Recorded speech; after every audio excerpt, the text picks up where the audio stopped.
कावड़ी का जो भी जल रहेगा, कावड़ियों का और जलाभिषेक का जो समय रहेगा वो 2 तारीख में 3:26 से प्रारंभ होकर के और 3 तारीख को लगभग 1:26 तक का मुहूर्त बड़ा ही शुभ माना गया है। शिवरात्रि का यह मुहूर्त है। मुझे लगता है धर्माचार्यों को आगे आना चाहिए, इसके बारे में जानकारी देनी चाहिए। जो भी लोग भटकाव की स्थिति उत्पन्न कर रहे हैं ये दूर होनी चाहिए। जगह जगह अनर्गल इस तरह के जो चीज़ें हो रही हैं, डीजे ये वो सब, तो इससे कहीं ना कहीं हमारी जो कावड़ यात्रा है वो बदनाम हो रही है।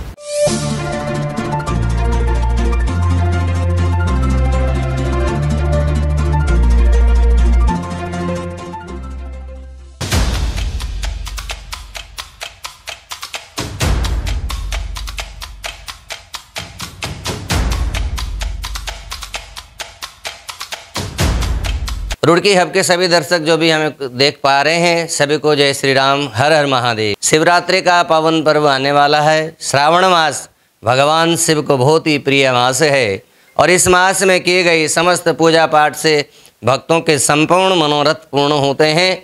और कहा जाता है कि भगवान कृष्ण आभूषण प्रिय, सूर्य नमस्कार प्रिय और भगवान शिव जल प्रिय हैं।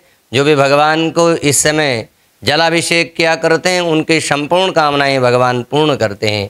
शिवरात्रि को लेकर के जो भी दर्शकों के मन में असमंजस है, शिवरात्रि 2 तारीख में है या 3 तारीख में है, माँ शिवरात्रि का जो है पावन पर्व है दिनांक 2 तारीख में दोपहर 3:26 पर चतुर्दशी तिथि का आगमन होगा, जिस तिथि के स्वामी भगवान आशुतोष शंकर भगवान हैं।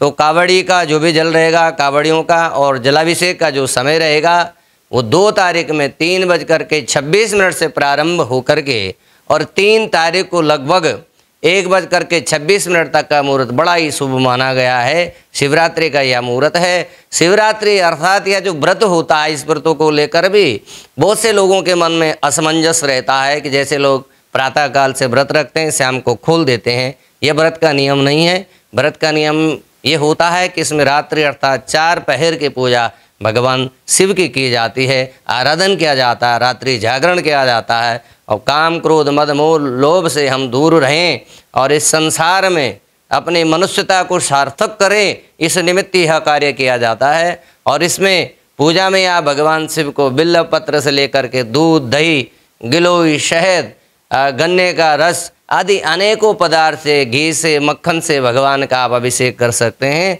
भगवान भाव के भूखे होते हैं। अपनी मर्यादा में रह करके और बुराइयों का त्याग करके समर्पण भाव के साथ आप भगवान का आराधन करें, वंदन करें, आपका जीवन धन्य बन जाएगा। और श्रावण मास के जो यह व्रत जो भी लोग अपने अनुष्ठान को करते हैं, नियम से करते हैं, 40 दिन का पूजा पाठ इसमें भगवान शिव का होता है। सच्चे मन भाव से जो भी करते हैं, जिन कन्याओं का विवाह नहीं हो रहा है, जिनके संतान होने में बाधा है, ऐसे अनेकों प्रकार के कष्ट निवारण हेतु हम भगवान शिव का जलाभिषेक करते हैं, उनके निमित्त व्रत रखते हैं। अपने मन में जो भी कामना लेकर के आप 40 दिन का भगवान शिव के लिए आप व्रत करते हैं। श्रावण मास में वो बड़ा पवित्र मास माना गया है। चातुर्य मास का हमारा प्रारंभ हो गया। इसके साथ साथ ही हमारे यह पर्वों का, त्योहारों का समय आ जाता है। तो आप सब लोग भी अपने जीवन के समस्त बुराइयों को छोड़ करके धर्म की ओर बढ़ें। ये जो कावड़ का मूल भाव क्या है, इस मूल भाव से कहीं ना कहीं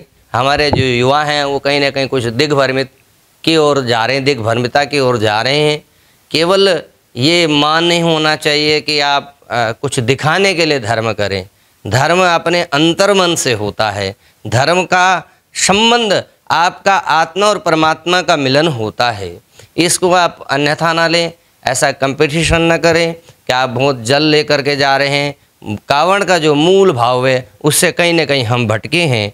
जल केवल आप 1 लीटर लाएं या 2 लीटर लाएं, आपकी यात्रा सार्थक होनी चाहिए, आपकी यात्रा पवित्र होनी चाहिए, आपकी यात्रा काम क्रोध लोभ से दूर होनी चाहिए। आप कावड़िया का होने का एक बहुत बड़ा महत्व है। संसार के पहले जो कावड़िए हुए, परशुराम जी ने पूरा महादेव में भगवान शिव के निमित्त यह जल चढ़ाया था। श्रवण कुमार ने अपने माता पिता को पूरा भ्रमण कराया था। आप देखें कि आप राम कृष्ण की जो यह भूमि है, ऋषियों की तपस्थली है, यहाँ के जो हमारे धार्मिक अनुष्ठान हैं, किस तरह से ये संपादित होते हैं, इस बात का मूल ज्ञान रखना बड़ा आवश्यकता है। तो कावड़िया का जो मूल भाव है उससे भटके नहीं, दिग्भ्रमित ना हो। केवल डीजे बजाना, शोरगुल करना, ये कावड़ की सार्थकता नहीं है। इनसे बचें, मादक पदार्थों से बचें। कुछ लोग भी इसमें भीड़ में शामिल हो जाते हैं हमारे कावड़ यात्रा में, जो कि उनका कावड़ियों से कोई संबंध नहीं रहता, लेकिन फिर भी वो सम्मिलित होते हैं, जिससे कि हमारे कावड़े भाई बदनाम होते हैं। लेकिन सच्चे श्रद्धा भक्तिभाव से यदि आप करते हैं तो तभी आपकी यात्रा सार्थक मानी जाएगी। देखिए, मेरा कहना यही है कि कावड़िया का जो मूल भाव हम समझना चाहिए हमें कि कावड़िया की मूल परिभाषा क्या है। तो कावड़ी यात्रा, जो लोग पहले पद यात्रा के साथ कई धामों में यात्रा करने जाते थे, तो लोग उनके पैर छू करके अपने आप को धन्य मानते थे कि हम नहीं जा पाए, लेकिन हमारा कोई भाई या परिवार से कोई गया है तो हम उसका स्पर्श करने मात्र से अपने आप को पवित्र मानते थे। तो आप ये देखेंगे कि इसका जो संबंध है, आत्मा और परमात्मा का ये संबंध है, ये बड़ी सात्विकता की यात्रा है। तो ये कहीं ना कहीं युवा रील बनाने के चक्कर में, सोशल मीडिया के सामने आने के चक्कर में ऐसा बहुत सा दिग्भ्रमित हो रहे हैं, जिसमें मूल ज्ञान का अभाव है। मुझे लगता है धर्माचार्यों को आगे आना चाहिए, इसके बारे में जानकारी देनी चाहिए। जो भी लोग भटकाव की स्थिति उत्पन्न कर रहे हैं, ये दूर होनी चाहिए। जगह जगह अनर्गल इस तरह के जो चीज़ें हो रही हैं, डीजे, ये वो सब, तो इससे कहीं ना कहीं हमारी जो कावड़ यात्रा है वो बदनाम हो रही है।